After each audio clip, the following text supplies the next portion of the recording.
Shalom Bapak Ibu. Kalau saudara dan saya melihat kepada seorang pelawak yang melawak, kita bisa terpingkal-pingkal. Perut kita dikocok luar biasa. Kita tertawa terbahak-bahak. Kita tertawa dengan teman kiri kanan kita. Lucu dia, hebat dia, keren dia.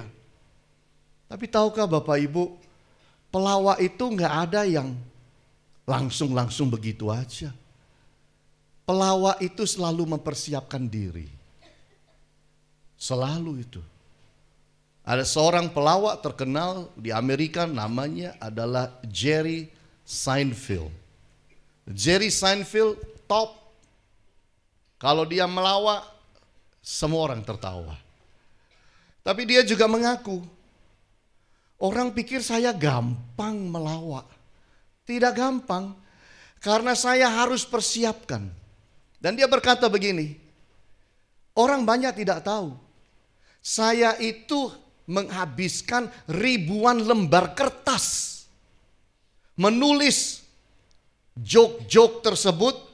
Saya baca, gak enak, saya ganti kata-katanya lagi, saya baca lagi, saya tulis lagi, saya baca lagi, ganti lagi.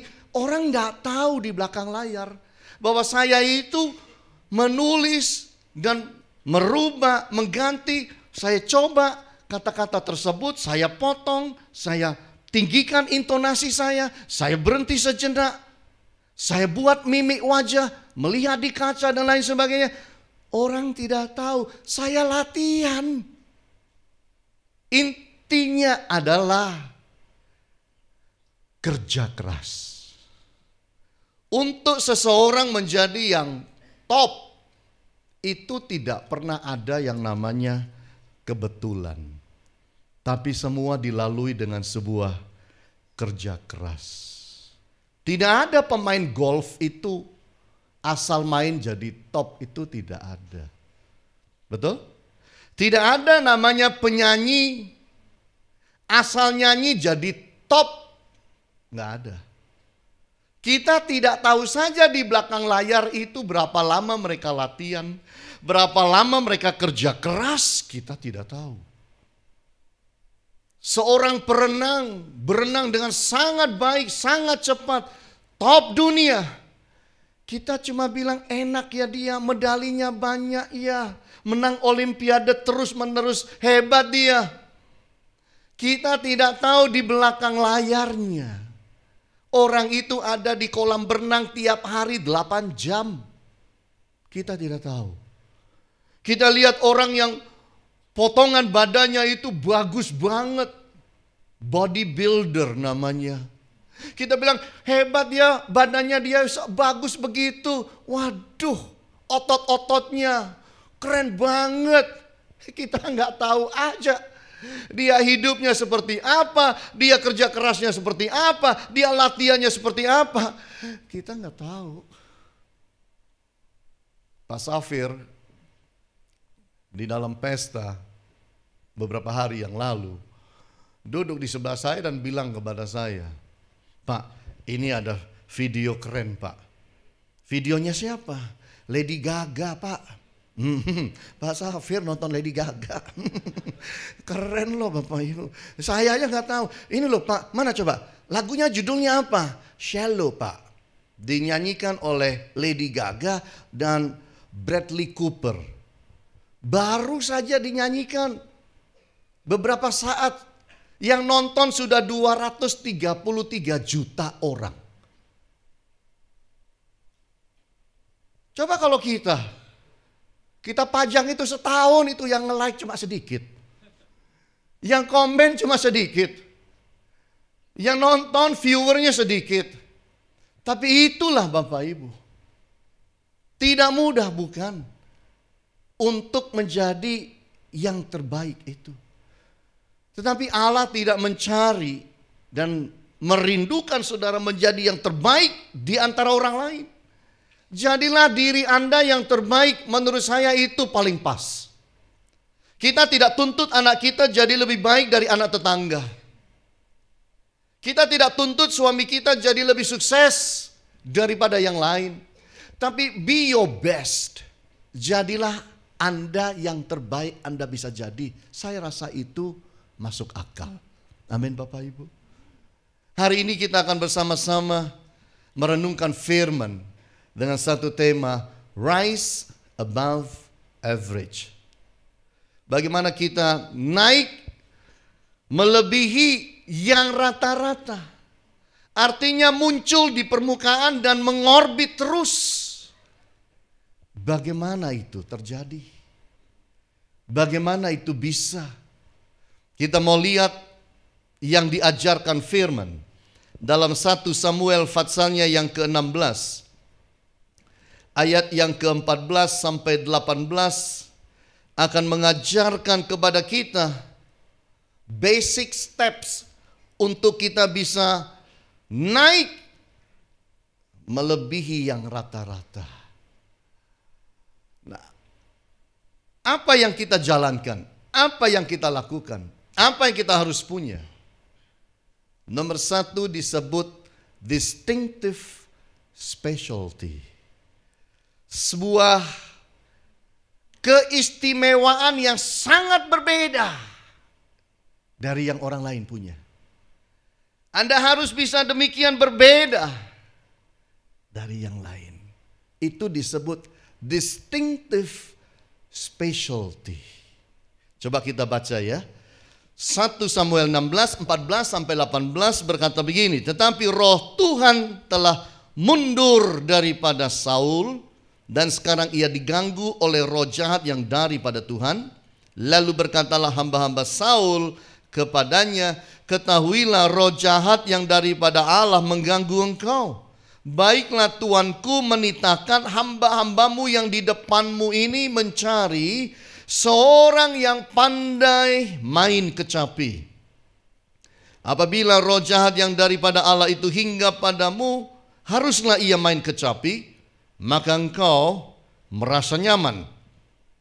Berkatalah Saul kepada hamba-hambanya itu, carilah bagiku seorang yang dapat main kecapi dengan baik dan bawalah dia kepadaku. Lalu jawab salah seorang hamba itu, katanya, sesungguhnya aku telah melihat salah seorang anak laki-laki Isai, orang Bethlehem itu yang pandai main kecapi. Ia seorang pahlawan yang gagah perkasa, seorang prajurit yang pandai bicara, elok perawakannya dan Tuhan menyertai dia. Bapak Ibu yang Tuhan Yesus kasihi, distinctive specialty. Sebuah keistimewaan di dalam diri kita yang berbeda dari yang lain, dari yang orang lain punya. Itu yang akan membuat kita itu rise above average. Kalau saudara lihat akan kisah ini, ketika Saul diganggu oleh roh jahat, itu bukan berarti roh jahat kiriman Tuhan. Tuhan itu selalu kirim yang baik. Roh jahat, dikatakan roh jahat daripada Allah, itu artinya di dalam bahasa asli, Allah itu mengangkat perlindungannya dari Saul, dan itu membuat roh jahat apa saja bisa datang ganggu dia. Ketika perlindungan itu diangkat karena Saul berdosa. Nah, ketika dia itu mengalami itu dirasuk oleh roh jahat, dikatakan carilah orang yang pandai main kecapi. Dan kalau dia main, roh itu akan pergi. Lalu Saul bilang, coba carikanlah di negeriku ini siapa yang pandai. Gak ada orang bilang, kita cari-cari dulu ya, mohon izin Bapak. Kita tolong dikasih waktu 2 minggu ya, sebulan ya, cari orang yang pandai bermain kecapi. Nggak ada itu. Spontanitas langsung disebut. Oh, ada di Bethlehem itu. Anaknya Isai. Itu jago sekali main. Distinctive specialty. Keahlian yang dia miliki, expertise yang dia miliki itu begitu sangat luar biasa sampai orang tahu semua. Sehingga dipanggillah Daud, kemudian Daud itu tinggal bersama Saul. Kalau kemudian Saul mengalami gangguan roh jahat, dia bermain di dalam kuasa Allah, roh jahat itu pergi. Dan Saul mencintai Daud. Itulah awal pertemuan Saul dan Daud. Lalu menjadi pertanyaan kita kemudian adalah, gimana caranya saya tahu bahwa saya punya keistimewaan yang sangat berbeda dengan orang lain? Bagaimana saya tahu saya itu sebenarnya di dalam diri saya punya keahlian yang terpendam bagaimana saya tahu itu? Itulah yang disebut dengan spotting the passion. Coba cari tahu apa passion saudara dalam hidup. Itu gampangnya. Coba pikir-pikir dalam hidup ini saudara itu paling senang apa? Lebih senang matematika atau gambar? Lebih senang kebut-kebutan atau mancing? Lebih senang saudara itu mungkin fotografi atau menari? Carilah dalam diri saudara apa yang menjadi passion saudara. Itu namanya spotting the passion. Cari tahu, gali itu. Kadang-kadang perlu duduk diam. Kadang-kadang mungkin perlu juga kita pergi ke gunung. Memikirkan, merenung diri. Apa sih passion saya? Karena jujur Bapak Ibu, manusia itu biasanya hanya mengejar passionnya. Dan melakukan apa yang menjadi passionnya.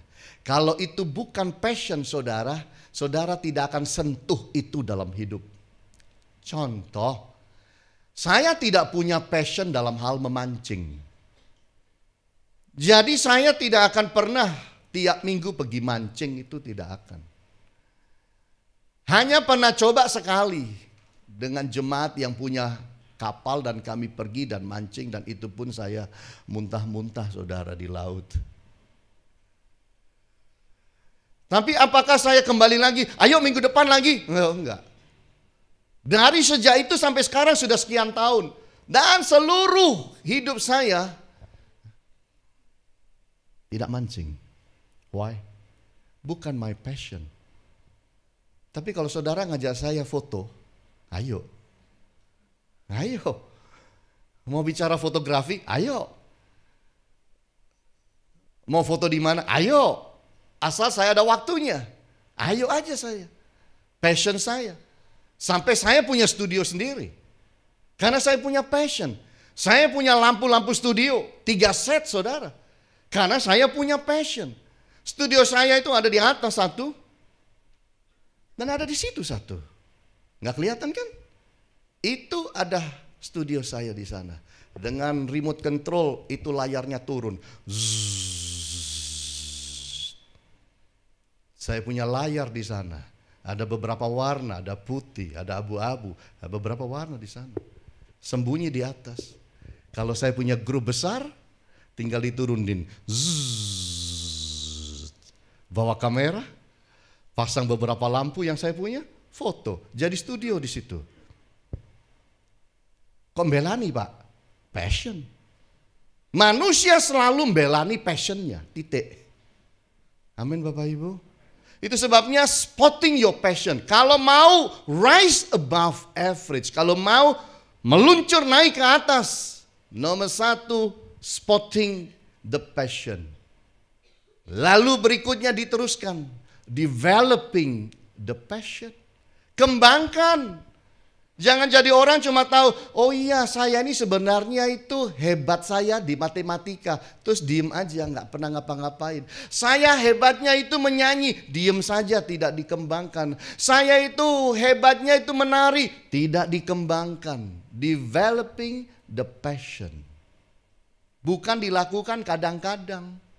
Tapi bagaimana kita mengatur diri dan disiplin terhadap passion kita dikembangkan dengan baik. Saya waktu kecil itu suka menyanyi. Guru selalu suruh saya menyanyi. Mau Indonesia Raya bisa.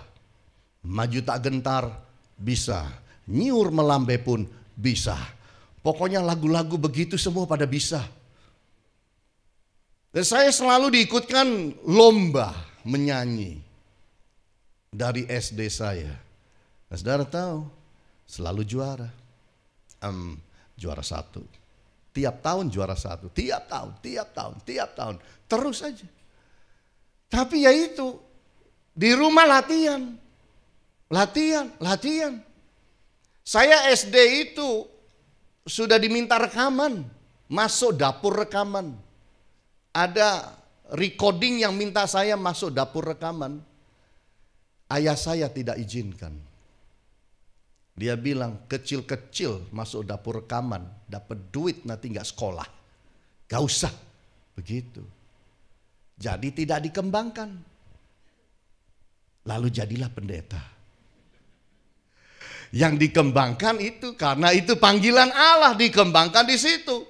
Kalau saya kembangkan di menyanyi, jangan-jangan saya jadi penyanyi. Iya kan?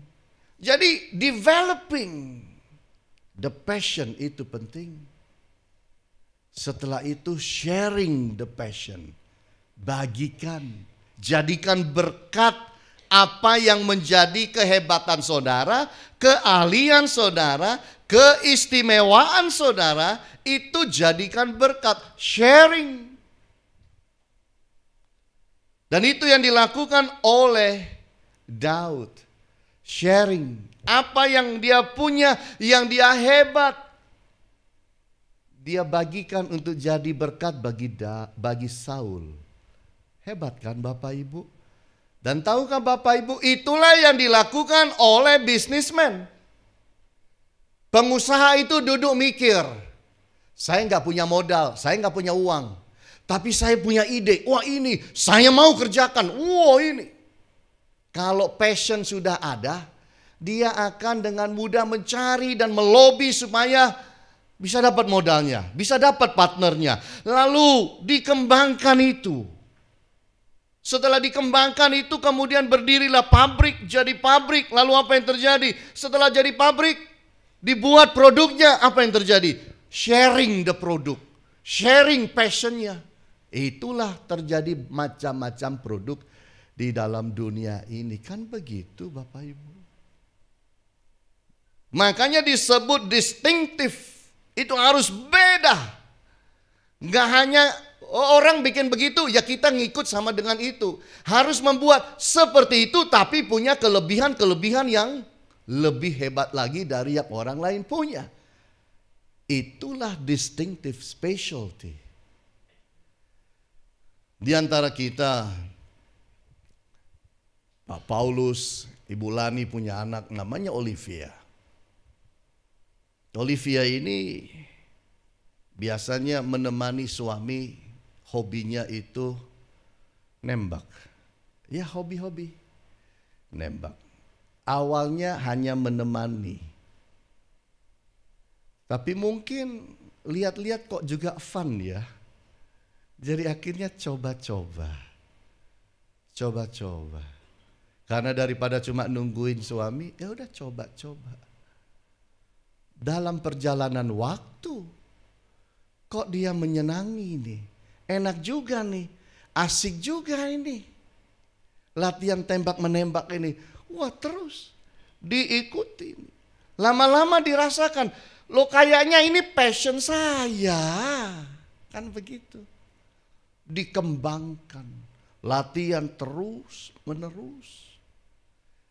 Dari yang tadinya hanya ibu rumah tangga yang menemani suaminya pergi tembak, sekarang ngikut, sekarang dikembangkan. Hasil terakhir sampai hari ini nembaknya jadi juara. Lebih dari suami. Bahkan udah keliling mana-mana, keliling negara. Sekarang ini juara 1 Asia Pasifik. Ya ampun, keren ya. Dari orang yang tadinya cuma mungkin suaminya itu nembak-nembak, dia mungkin duduk minum kipas-kipas begitu aja, fotoin begitu, mungkin. Tapi kemudian meningkat luar biasa. Dan sekarang dicintai oleh Polda karena selalu bawa nama baik Indonesia ini. Dan terus, latihan terus. Berkorban nggak? Korban. Kulit kadang-kadang nggak bisa semulus ibu-ibu yang di dapur. Ibu-ibu yang cuma pedicure, manicure. Karena kena matahari. Tapi passionnya di situ. Itu yang saya bilang luar biasa. Amin Bapak Ibu. Ini. Makanya Bapak Ibu harus mencari passion Bapak Ibu. Lalu dikembangkan itu dengan baik. Udah jadi, sharing, bagikan supaya jadi berkat. Kalau itu kemudian passion saudara menjadi produk, sharingkan, bagikan, jadiin berkat. Kan begitu Bapak Ibu. Saya juga baca mengenai Carlos Ghosn yang baru-baru saya terima ini di WhatsApp. Seorang yang luar biasa, umur 30 udah jadi CEO dan dia ini berdarah Lebanon, lahirnya di Brazil. Ketika produksi daripada mobil Perancis Nissan itu turun karena dari 46 produk mobil, 46 produk yang laku cuma 3. Sehingga mengalami penurunan yang luar biasa. Renault itu punya si Ghosn ini.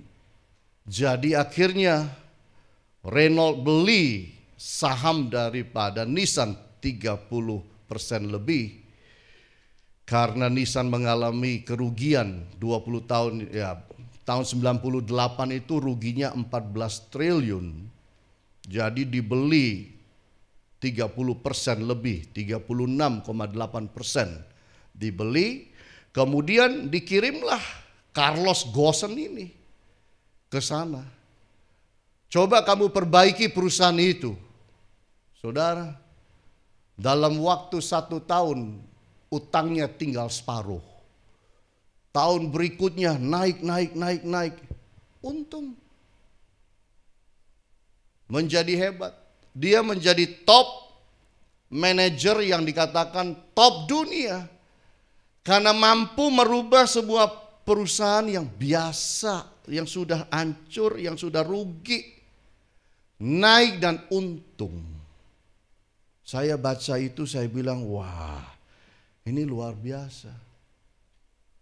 Apa yang ada pada diri Carlos?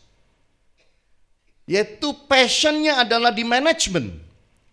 Dan dia kuasai manajemen, dia kembangkan manajemen yang dia miliki, leadership dia miliki, dan membuat perusahaan yang nanggung-nanggung dan penuh utang itu kemudian bebas hutang dan sekarang bisa bangkit dengan sangat-sangat luar biasa. Bagaimana akhir hidup daripada Charles, ya itu urusan lain. Tapi kalau kita bicara passion, specialty, keistimewaan yang dia miliki dalam hal manajemen, dunia angkat jempol buat dia Bapak Ibu. Itu sebabnya mari kita kembangkan passion kita. Tahun ini jangan duduk diam. Orang yang duduk diam itu hanya satu yang akan didapatkan akhirnya, capek. Loh iya, duduk itu capek Bapak Ibu. Saudara tidak percaya, silakan duduk di pesawat selama 15 jam. Capek semua nih. Tangan, kaki capek semua. Ini tulang punggung capek semua. Orang duduk itu jangan dipikir enak, capek. Nah, mari kita lihat yang kedua Bapak Ibu. Rise above average. Meningkat, naik di atas rata-rata, di atas permukaan. Itu juga bicara mengenai God's favor. Satu kemurahan Allah, satu kebaikan Allah, satu anugerah Allah. Ini faktor penting yang tidak dipikirkan banyak orang Kristen. God's favor itu penting untuk membawa kita menjadi orang-orang yang berhasil dalam hidup, yang bisa meningkat dengan baik di dalam hidup. Coba lihat di dalam Kisah Rasul Fatsalnya yang ke-13 ayat 22. Kisah Rasul 13 ayat 22. Dikatakan begini, setelah Saul disingkirkan, Allah mengangkat Daud menjadi raja mereka. Tentang Daud, Allah telah menyatakan, aku telah mendapat Daud bin Isai, seorang yang berkenan di hatiku dan yang melakukan segala kehendakku. Dalam bahasa Inggris disebut a man after God's own heart. Orang yang berkenan di hati Allah dan yang melakukan segala kehendakku. Ini artinya Daud itu mampu merebut hati Allah. Membuat Allah itu kesengsem dengan dia. Dan itu yang membawa semakin naik karir di dalam kehidupannya. Kalau saudara mau lihat apa yang bisa membuat dan menolong kita supaya mendapatkan anugerah Allah lebih lagi atau favor Allah lebih lagi dalam hidup, yaitu bangunlah hati yang menyembah, worshiping heart. Bangun hati yang menyembah. Daud ini loh, Mazmur 119 ayat 164 bilang apa? 7 kali dalam sehari aku memuji-muji Engkau karena hukum-Mu yang adil. Kebanyakan kita terbalik kali. 7 kali atau 1 kali dalam 7 hari. Kalau Daud 7 kali dalam sehari, kita mungkin terbalik. 1 kali dalam 7 hari kita memuji-muji Allah. Kalau di luar hari Minggu kita lupa nanti. Kita harus hati-hati. Kenapa Tuhan itu punya favor yang besar kepada Daud? Ini loh orangnya. Dia itu adalah penyembah. Dari dia nggak punya apa-apa, hanya punya tongkat, jagain kambing domba, punya kecapi, dia main dan tidak ada audience. Yang dengerin dia main itu kambing dombanya. Dia nggak punya penonton yang dengerin dia, nggak ada Bapak Ibu. Orang zaman sekarang kan beda, biar di kamar semule, nyanyi, upload, banyak komen, banyak like, kan begitu. Daud nggak ada, dia main kecapi, dia latih dirinya main kecapi. Wow, nggak ada orang dengerin dia. Tapi dia lakukan itu bagi Allah, memuji-muji bagi Allah. Jadi kalau mau dapat favor Allah, itu harus masuk di hati Allah. Cara masuk hati Allah adalah lewat menyembah kepada Dia. Amin. Kalau Dale Carnegie bilang, cara masuk hati manusia lewat perutnya. Jangan makan, itu maksudnya. Makanya pengusaha banyak melobi di restoran, makan, minum dan lain sebagainya. Tapi kalau saudara kita mau jamah hati Allah, bukan lewat makan, tapi lewat menyembah. Bangun diri saudara jadi penyembah. Berikutnya adalah hidup lurus, straight heart, punya hati yang lurus. Tuhan itu paling tidak suka hati yang belat-belit. Tuhan itu paling tidak suka manusia yang bengkok hatinya. Tuhan suka manusia yang lurus, hati yang transparan, gak neko-neko, gak main politik dengan Tuhan. Itu Bapak Ibu, hati yang lurus. Orang yang seperti itu mendapatkan favor Allah. Kalau Allah itu sudah punya favor pada saudara, engkau naik. Engkau jadi hebat.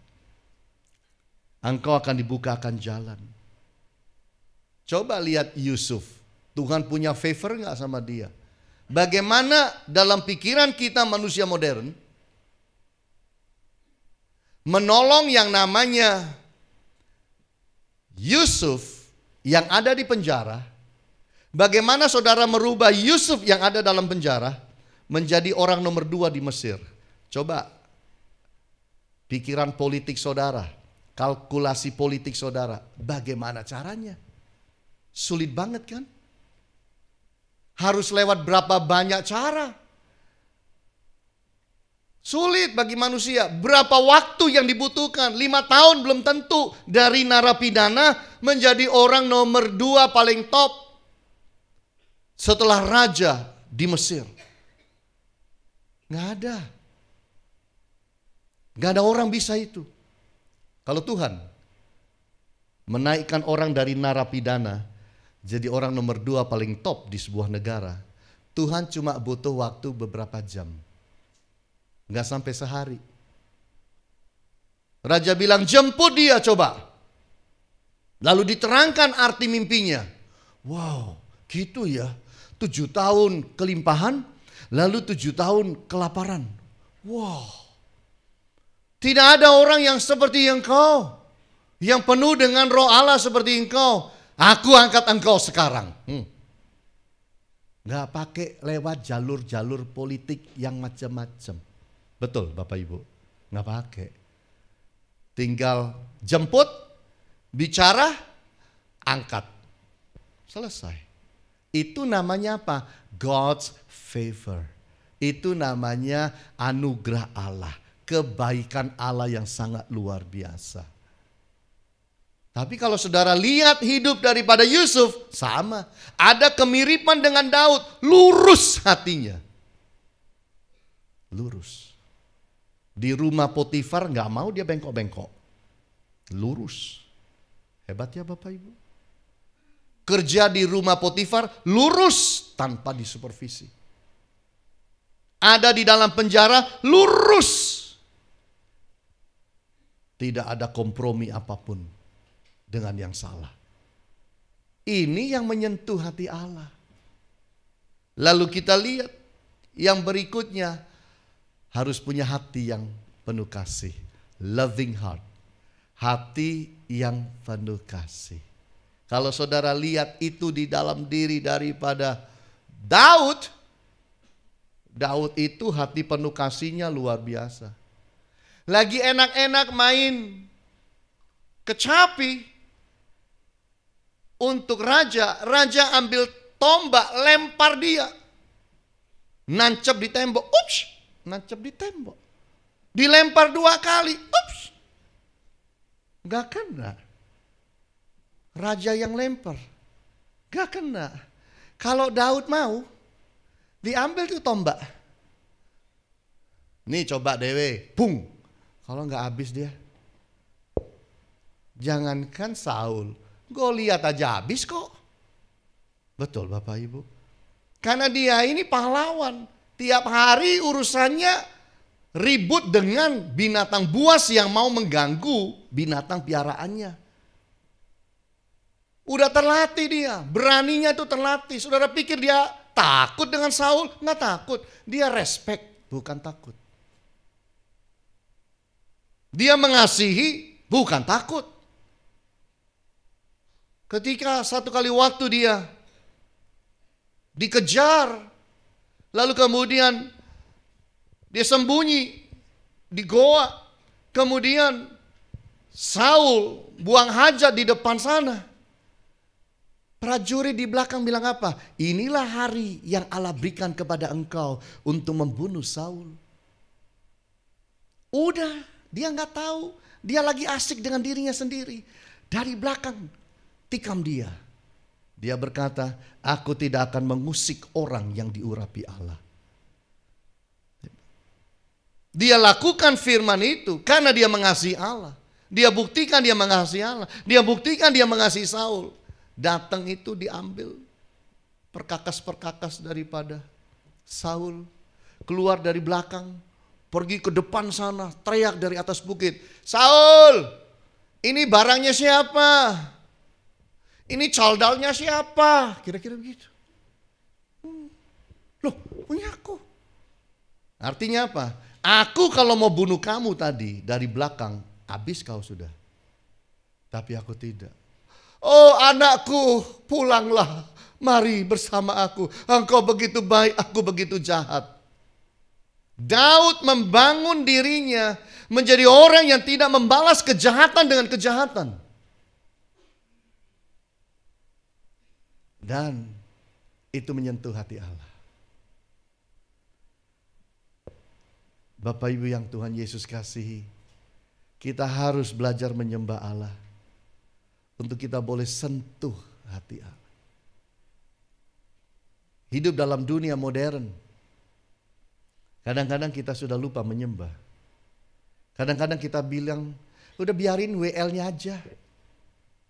Gak usah kita. Udah ada singer yang bantu, ya udah. Menyembah lama sedikit kita mulai cemberut. Heran, lama amat nyembah. Nomor mau berdiri, gak tahu ya kaki ini capek. Memang begitu aneh. Keajaiban di dalam gereja di akhir zaman adalah berdiri 5 menitan itu capek. Tapi jalan-jalan di mall 3 jam tidak capek. Itu keajaiban. Mari bangun diri kita untuk menyentuh hati Allah. Kalau Allah punya favor pada saudara, engkau akan dibuka jalan untuk naik. Dengan luar biasa. Ini yang Tuhan ingin setiap kita mulai sadar. Tahun ini mari bangun diri. Jadi Kristen lebih baik. Lebih berkualitas. Bukan supaya untuk dilihat orang. Tapi supaya kita punya relationship yang baik dengan Tuhan. Supaya favor Allah di dalam tahun ini menjadi sangat luar biasa dalam hidup ini. Kita belajar supaya di dalam hidup ini bagaimana rise above average. Bagaimana naik di atas yang rata-rata itu. Kita harus punya distinctive specialty. Satu keahlian yang berbeda, keistimewaan yang berbeda. Saudara kerjakan bagian saudara. Lalu saudara sentuh hati Allah. Allah akan kerjakan bagian Allah. Dan akan membawa engkau naik. Dan engkau akan hidup memuliakan Allah. Tuhan Yesus berkati kita semua. Haleluya. Amin.